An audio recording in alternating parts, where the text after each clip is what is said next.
Rushing tides can be killers, as it's impossible to outrun them. I need to alert my rescue team. Woody Ed. Send it. I literally just come out to the sort of tidal, sort of estuary part of the mangrove. My predicament at the moment is that everything as far as the eye can see is dark brown, which means that it was underwater at the last high tide. We've got about 2 hours left of daylight, so push out for high ground and let us know how you get on. Okay, nothing more from this end. I'm going to get cracking. Out.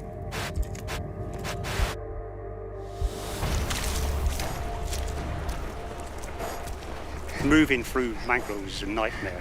New rivers are being formed as the tide rises. You're constantly being pushed back. You could literally be cut off by the rising tide and end up having to climb a tree and spend the night up a tree. My concern is the further he's pushed inland amongst these river systems, the higher the risk of croc attack. If Ed gets injured, trying to extract him at night would be a nightmare. It just goes to show we've got no control over nature.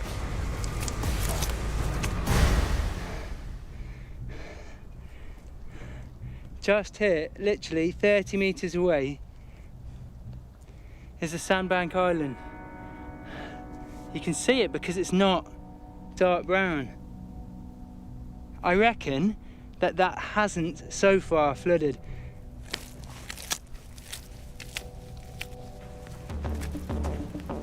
It appears that the mud is different here. It appears that this is sand.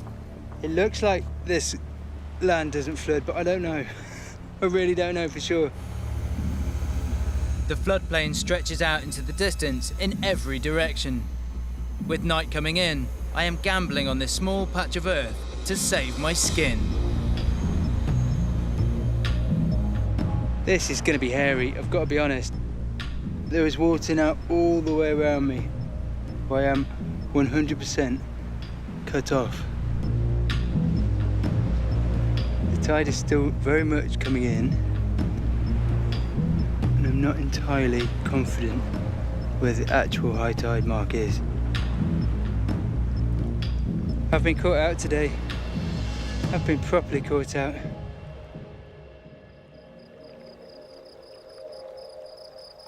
Morning. I've just woken up. Look at that moon.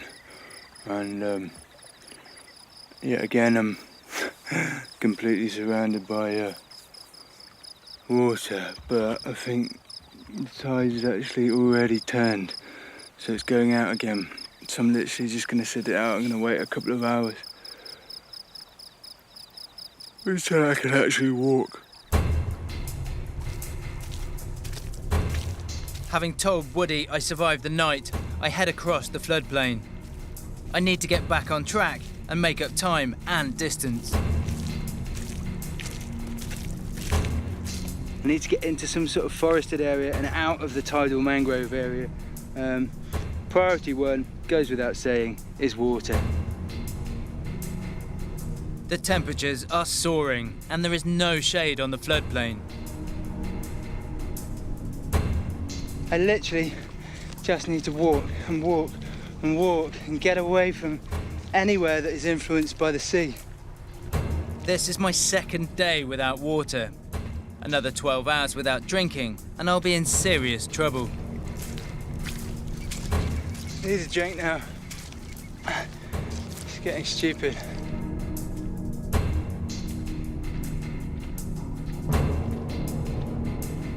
After 3 hours, I finally hit harder ground.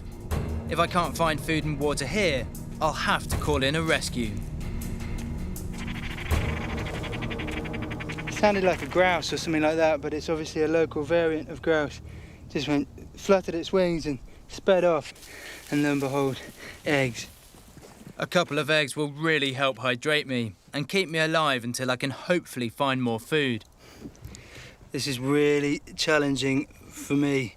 What is acceptable or what is not acceptable? If you're squeamish, turn away, but these are unhatched, fertilised eggs. This is an animal, and I can eat it.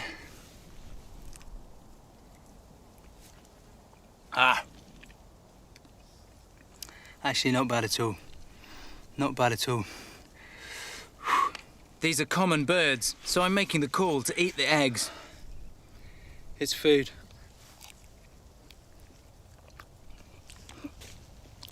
Ah.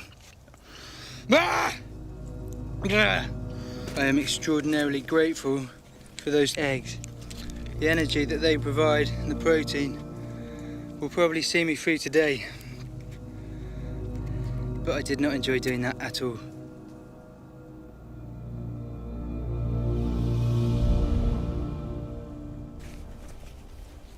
The wetlands of the mangroves are giving way to a baobab forest.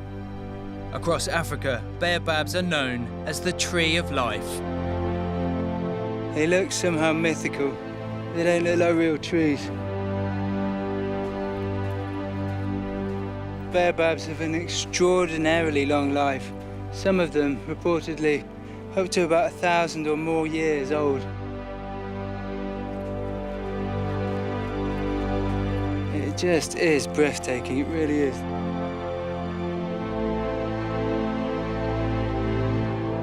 If there are trees, there must be water. If I don't find any today, I won't make it.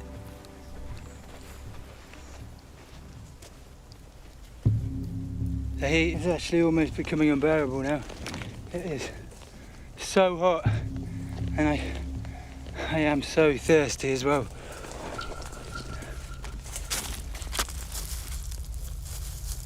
I need to stop, I need to rest, and I need to drink.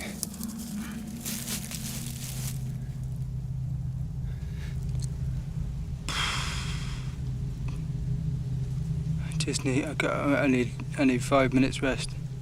I just need to sit here for 5 minutes. Dehydration causes dizziness. I can feel my mind slowing down. I need to preserve my energy and call on my survival skills. This might work. These leaves aren't the leaves of the tree. This is in fact a dead stem, but this vine leads down to a tuberous root, which is full of water, absolutely saturated with water. And in the absence of any real water, I think my best shot is to dig one of these up. You can see very clearly here, this is where the vine goes into the ground. I just need to very gently break up the ground around it without killing the plant. In the dry season, tubers can be the only source of water for the local nomadic people. But when they dig, they have tools. It takes me more than half an hour to dig down through the hard earth. It's big actually, it is big. I'm gonna take this bit out. Wow, haha, look at that.